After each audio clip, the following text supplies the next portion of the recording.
Two B part রিলেশনের second part two B part কি ব্যাপারটা কি দেখ এতক্ষণ পর্যন্ত আমরা কি করছিলাম a ক্রস b বের করছিলাম b ক্রস a বের করছিলাম ঠিক আছে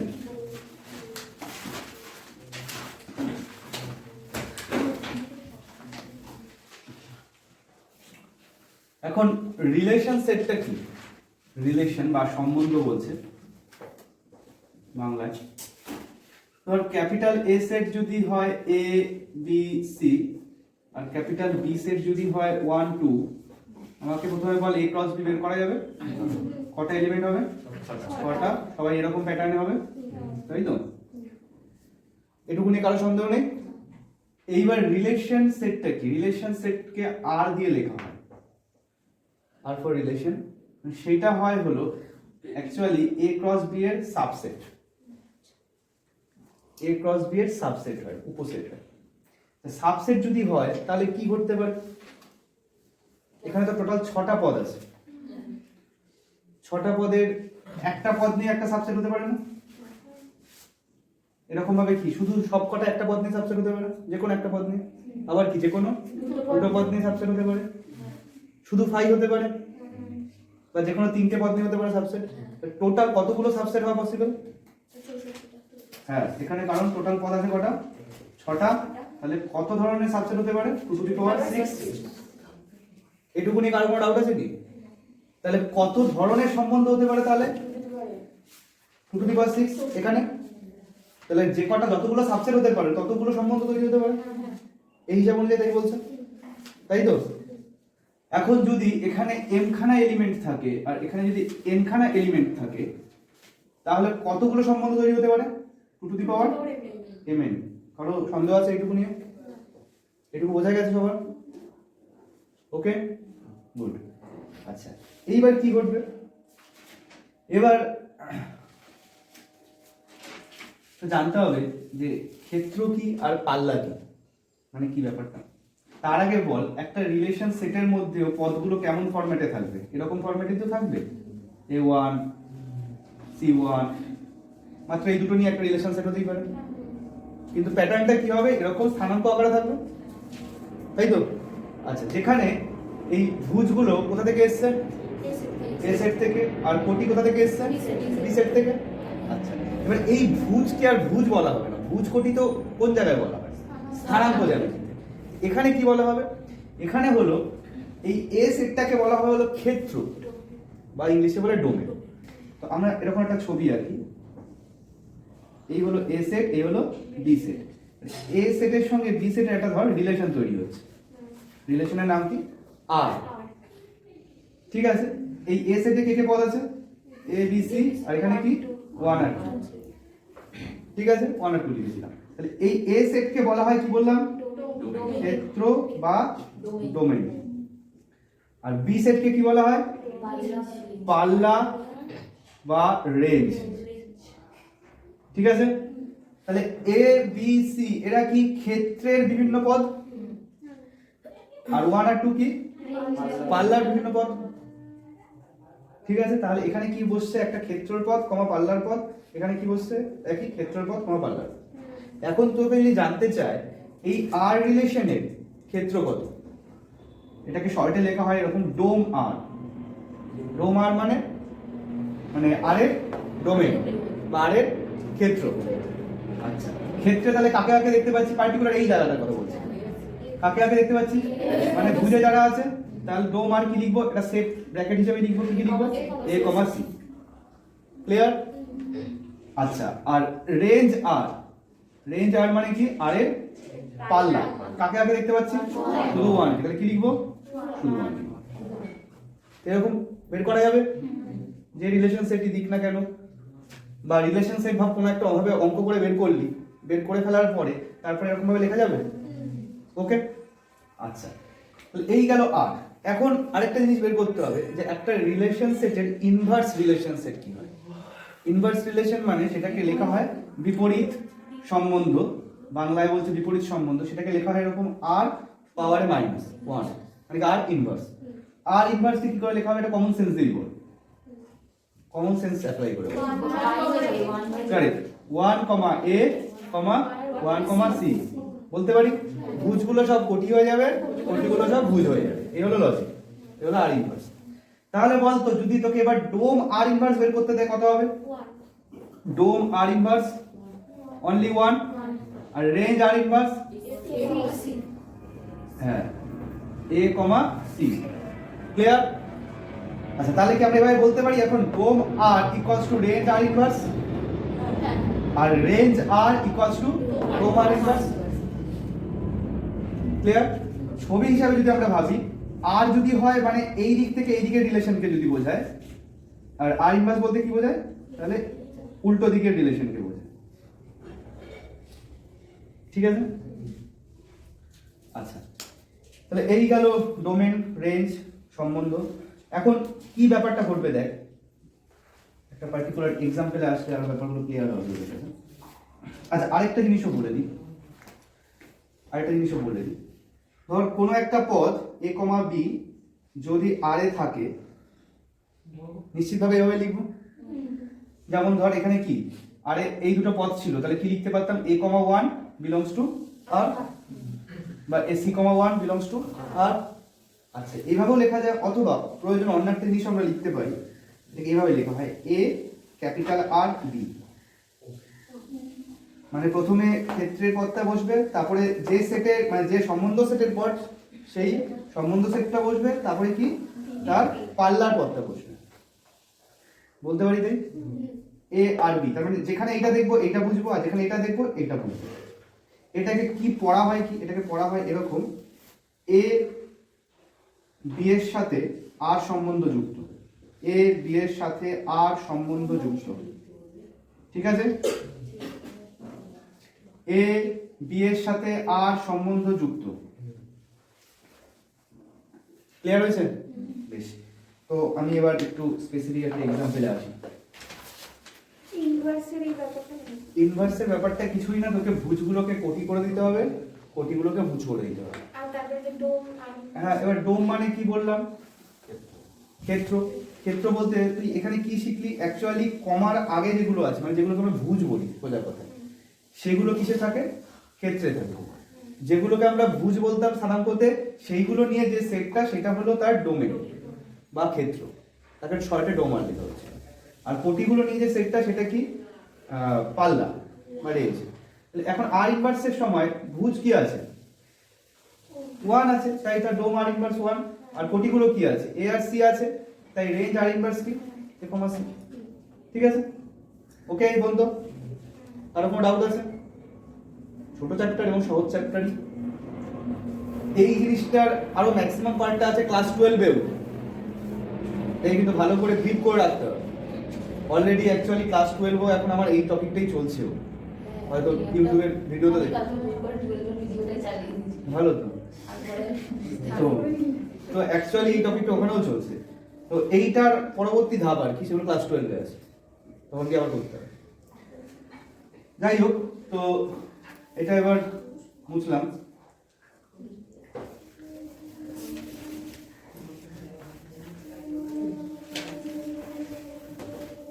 প্রয়োজনে আরেকবার ভিডিওটা ফলো করবি বাড়িতে গিয়ে।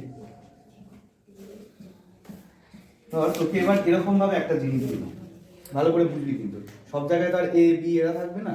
এবার কারা থাকবে? এন থাকবে। এন মানে কি? কি থাকবে? এন মানে কি? N natural number. কত থেকে শুরু? 1 থেকে শুরু। তো জেড থাকবে, আর থাকবে, এইসব থাকবে। ঠিক আছে, তো আমি এবার লিখি একটা রিলেশন সেট আর এরকম দিয়েছে, খেয়াল কর। একটা রিলেশন সেট আর এরকম দিয়েছে যে তাতে পদগুলো এরকম আকারে আছে। ঠিক আছে? such that তাদের মধ্যে সম্পর্কটা এরকম 2x plus 3y equals to, তোকে বলে দিল 10, যেখানে বলে দিচ্ছে যে x y for all x y সবাই ন্যাচারাল নাম্বার থেকে এসেছে। এখন তোকে অ্যাকচুয়ালি আর সেটটা বের করতে দিল। ভেরি সিম্পল ব্যাপার, কোনো কিছু বিষয় না। হ্যাঁ, তাহলে x আর y এমন কি কি মান বসালে 10 হতে পারে, তাহলে সেগুলো আমাকে ধীরে ধীরে বের করতে হবে। এবং অবশ্যই কি এক্স ও ওয়াই এর মান কি বসাতে পারবো আমরা? ন্যাচারাল নাম্বার বসাতে পারবো। মানে কত থেকে শুরু হচ্ছে? 1 থেকে। মানে আমরা এরকম বসাতে পারবো না যে এক্স এর মান 0 বসালাম বা ওয়াই এর মান 0 বসালাম বা -1 বা -2 এসব বসালাম, এটা পসিবল নয়। হ্যাঁ, তাহলে কি কি ব্যাপারটা দেখা যাক। যে এখানে এই জিনিসগুলো অঙ্ক যখনই করবি তখনই কিভাবে করবি, তখনই আগে এরকম ভাবে লিখে নিবি। দেখ, এই ধরনের জিনিস আগেও লিখতি, যে কোনো একটাকে আরেকটা সাপেক্ষে প্রকাশ কর। যে কোনো একটা চলরাশিকে আরেকটা চলরাশির সাপেক্ষে আমরা প্রকাশ করতে পারি, যে কোনো একটাকে আরেকটা সাপেক্ষে করে। ঠিক আছে, এখন দেখ যে আমরা কি ওয়াই এর মান 1 বসাতে পারছি? বসালে কি হচ্ছে? ওয়াই এর মান 1 বসাতে বসিয়ে তো দেবো। এক্স এর মান কি পাচ্ছি? ন্যাচারাল নাম্বার আসছে না, কত আসছে?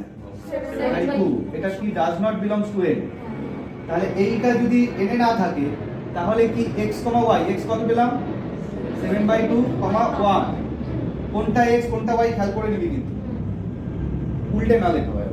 তাহলে 7/2, 1 এটা কি আরে থাকবে কি থাকবে না? থাকবে না।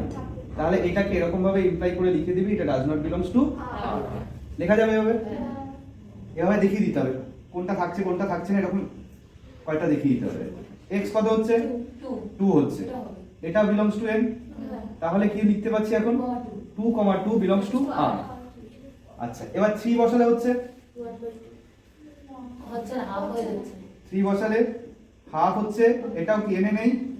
তাহলে কি হচ্ছে? হাফ, 3 আছে, এটাও আর নেই। এর পরের গুলো তো আরই থাকবে। তো এরকম একটা দুটো দেখিয়ে দিবি যেগুলো নেই, আর যে কটা থাকবে সে কটা সব কটাকেই দেখাতে হবে। যে কটা থাকবে, এখানে একটা কেসই ছিল, এরকম যদি আরো অনেক কিছু কেস আছে তাহলে সব কটাকেই দেখাতে হবে। বোঝা যাচ্ছে? তাহলে এখানে শুধুমাত্র আরে কে রয়েছে? না, 2 তো নেই, আরে কে? 2, 2। তাহলে আর সেটটাকে কি লিখবো এখন আমরা? সুতরাং r = 2, 2। এরকম 2, 2 লিখবো? হ্যাঁ, সেকেন্ড ব্র্যাকেটের মধ্যে একটা ফার্স্ট ব্র্যাকেট, তাই তো? সেকেন্ড ব্র্যাকেটটা কিসের জন্য ইউজ হয়? সেট বোঝানোর জন্য। আর ভেতরের ব্র্যাকেটটা কিসের জন্য ইউজ হলো? ক্রমিক জোড়, পেয়ার বোঝানোর জন্য। কাপেল ফর্মে আছে তো দেখানোর জন্য। এরকম যদি আরো পদ পেতাম তাহলে প্রয়োজনে তখন সেটা লিখতাম 3,2 বা 4,3, যেগুলো আসবে সেগুলো পরপর লিখে তখন সেকেন্ড ব্র্যাকেট টানতাম। যেগুলো নেই বলে এখানে লেখার প্রশ্ন আসছে না। ক্লিয়ার? তাহলে যেটুকু আছে সেটুকু লিখবো, একটাই আছে। এবার এটা লেখার পরে এবার আমাকে বল এখানে ডোম আর কত? 2। শুধু 2। যদি অন্য আরো কিছু থাকে সেগুলো লিখতে পারবো। গুড। রেজ আর কত? 2। সেটাও 2। আচ্ছা, আর আর ইনভার্স কত? 2। সেটাও 2। না না, প্রপার বল? 2,2। ওকে? কি করে মানে? আর ইনভার্স মানে কি? ভুজকে কোটি, কোটিকে ভুজ করতে হবে। করা যাবে এগুলো তাহলে? গুড। হ্যাঁ, লিখি না? হলো?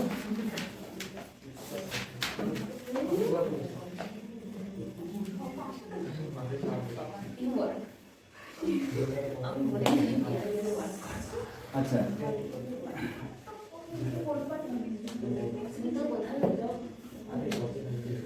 এটা হয়ে গেলে উদাহরণ 3টা দেখতো।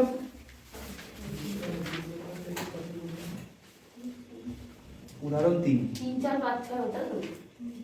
মানে হ্যাঁ, মানে এসেতে 3, 4, 5, 6 আছে ওটা তো?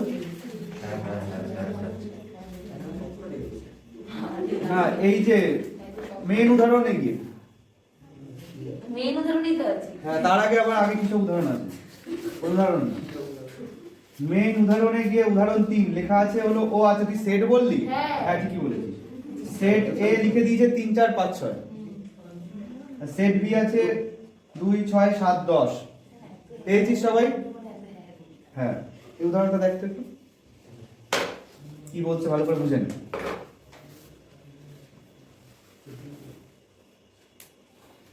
বলছে x, y আর এ থাকবে। কখন থাকবে? যখন x ও y পরস্পর কি হবে? মৌলিক হবে। ঠিক আছে? তাহলে পরস্পর মৌলিক হলে তবে সেইগুলোই থাকবে।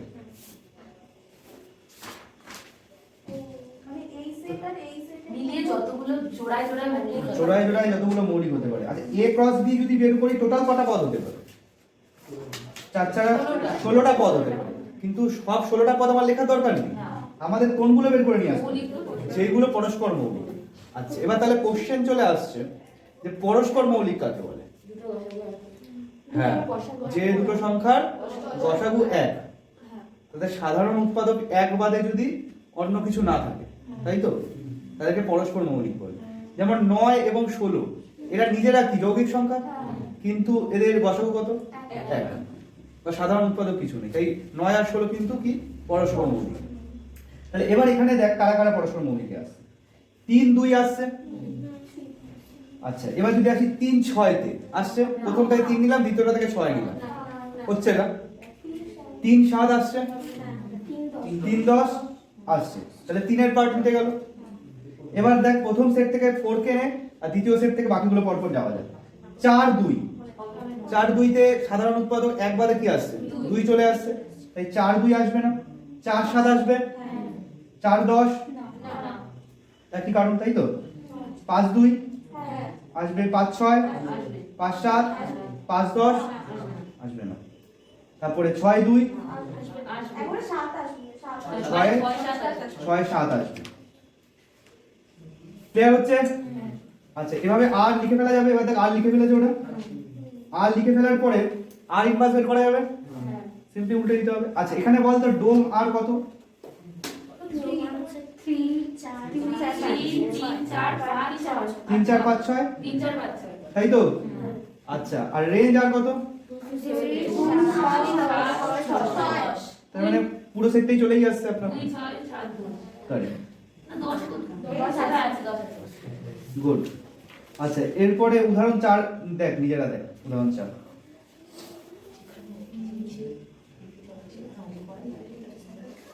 উদাহরণ 4 দেখ।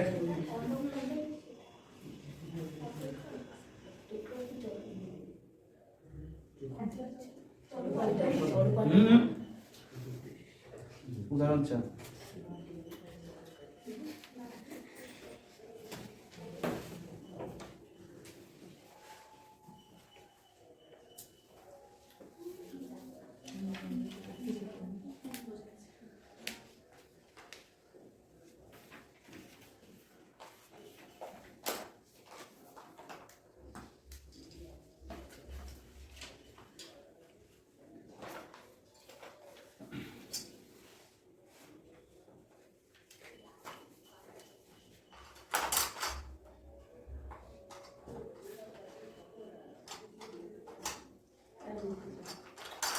ক্লিয়ার সবার? তাহলে যাদের যোগফলটা কত 8, তারা শুধুমাত্র ঢুকবে। খুব ক্লিয়ারলি আমরা সেট দেখে বলতে পারবো। আচ্ছা, এবার দেখ আমি যে টাইপের এক্সাম্পল দেখালাম সেরকম একটা অঙ্ক রয়েছে, উদাহরণ 6। একটু জাস্ট বলি না, উদাহরণ 6, তাই না? এখানে দেখ 3খানা পদ এসছে, 7 2 4 4 6 1। তাহলে হবে এগুলো? ঠিক আছে, চলো এবার এক্সারসাইজ দেখ। দেখি এমসিকিউ এক একটা অ্যানসার কর। 2 টু দি পাওয়ার mn। আচ্ছা, কৌশানি বলবি এবার এমসিকিউ 2।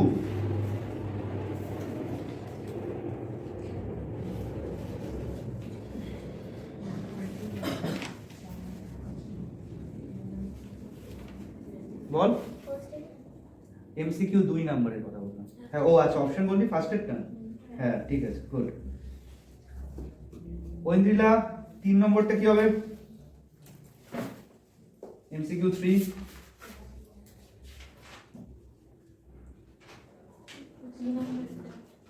কোনটা? বি। 8 9 10 12। হ্যাঁ, কারেক্ট, গুড।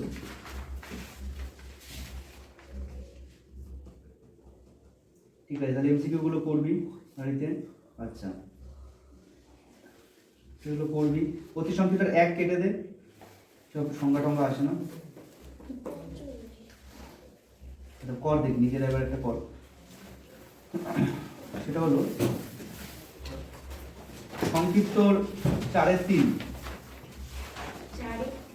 সংক্ষিপ্ত 4/3। প্রতিটাকেই 4 নম্বরে কি করছে, R1 R2 এসব নাম দিয়েছে। এইসব নাম দেখে কোনো ভাবনার কিছু নেই, যে আর গুলোকেই বিভিন্ন অঙ্কে বিভিন্ন নাম দিয়েছে। সংক্ষিপ্ত 4/3। আমি কি অতি সংক্ষিপ্ত বলেছি? না না সংখ্যাতে সংক্ষিপ্ত 4/3।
যতগুলো কেস হবে সবগুলো বের করতে হবে।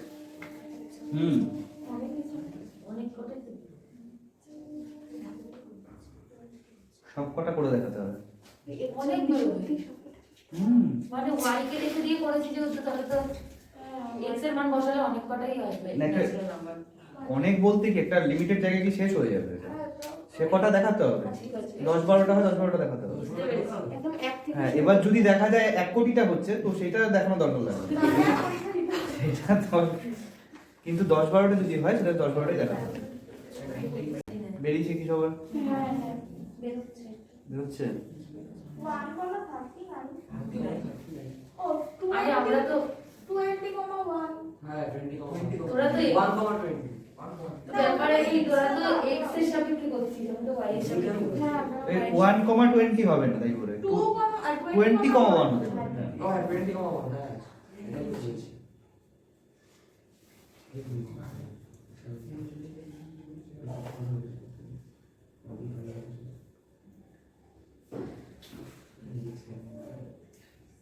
কারো কনফিউশন মনে হলো y কেও x এর আকারে লিখতে পারিস। হ্যাঁ, y কে x এর আকারে লিখতে পারি। x এর ভ্যালু 1 বসালে y এর ভ্যালু কি আসছে সিম্পল বের করে করে আমরা যাব। স্পষ্টতই বোঝা যাচ্ছে, ঠিক আছে আর লেখার দরকার নেই, স্পষ্টতই বোঝা যাচ্ছে x এর 20টা ভ্যালু পর্যন্ত আসবে। শোন এই না, এটার ক্ষেত্রেও সব লেখার দরকার নেই, এটা মোটামুটি 7-8টা লেভেল পর্যন্ত থাকলে সব লিখেছি। আর যদি দেখি 7-8টার উপরে আছে তো একই ভাবে ব্যাপারটা দেখাবি। একই ভাবে কিভাবে লিখবি বলতে দেখ কিভাবে লিখবি, এটা আমি দেখিয়ে দিচ্ছি না। x = 1 এখানেও বিলংস টু n লিখবি। সেটা হলে y কত হচ্ছে 39 বিলংস টু n, তাহলে পথটা কি হবে 1,39 বিলংস টু r, বা r বদলে r3 আছে তো যা আছে তাই লিখবি r3। ঠিক আছে, এরকম আরো 2-3টা দেখিয়ে দিবি। ডট ডট প্রথমে না 2-3টে পর্যন্ত পুরোটা দেখালি, 3টে পর্যন্ত পুরোটা দেখালি, তারপরে ডট ডট দিবি। তারপরে কি একদম শেষেরটা দেখা, কত শেষেরটা হবে? আমি তো 29 অবধি করেছি। হ্যাঁ। 20,1 তাহলে এটা কত হবে? এটা কত হচ্ছে দেখ বসালে। আচ্ছা এরকম করে একটু দেখিয়ে দিবি, ক্যালকুলেশনটাও দেখিয়ে দিবি। হ্যাঁ দেখিয়ে দিই। হ্যাঁ, যারা খাতা দেখে তারা বোঝে না তো কিছু, এই কারণে ক্যালকুলেশনটা দেখিয়ে দিবি।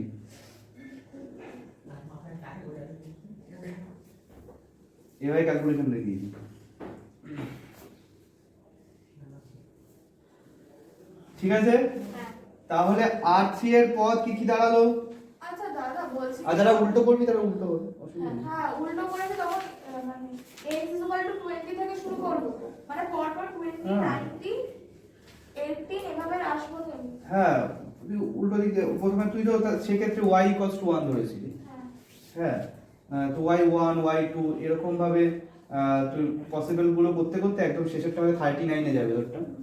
হ্যাঁ, বুঝে নিতে হবে। তাহলে r3 এর পদ কি কি দাঁড়ালো? 1,39 39 1,37 2,37 3, 3,35 এবার ডট ডট করে দে 20,1। ঠিক আছে, তাহলে বল এর ডোমেইনে কে কে থাকছে? ডোমেনে থাকছে 1 2 ডট ডট 20, ওখানে ডট ডট দিয়ে 20 দিবি। আচ্ছা, আর রেঞ্জে কি থাকছে? 39, 37, ডট ডট করে 1 ঠিক আছে, ক্লিয়ার? তাহলে পারা যাবে এগুলো? বেশ, তাহলে পুরোটাই হোম টাস্ক থাকছে এবং ক্লাস নেক্সট দিন আবার পরের সোমবার, বৃহস্পতিবার ছুটি।